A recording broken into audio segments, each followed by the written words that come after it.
Ladies and gentlemen, have you heard the one about the woman who got £8,000 from her bank for complaining about her overdraft? Hey, it's true. Laura, not her real name, found herself £30,000 in debt. £9,000 of that from overdraft. I mean, I like to live on the edge too, but not that edge. If you stumbled upon debt camel, because when I'm in financial distress, a humpbacked animal is the first thing that comes to mind.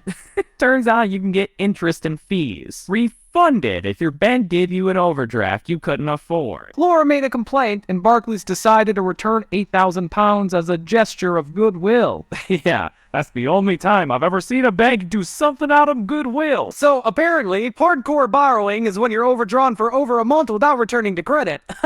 Sounds like a spoil I don't want to apply, but wait, thousands of other hardcore borrowers could also be in line for refunds. Cue the frenzy of folks who can't wait to call their banks. But let's be real, the cost of living is going, incomes are going, and overdrafts aren't the cheap way out. Take Laura for example, £200 a month in overdraft fees alone. Maybe the banks have their heads in the sand, or maybe they're counting on us to have our heads in the sand. Now, Laura may have dug herself out of her overdraft hole, but let's not all try to replicate her success. We can't all be the millionth Mike to try the same thing and expect a happy ending. So remember folks, keep borrowing to a minimum or face the wrath of that camel.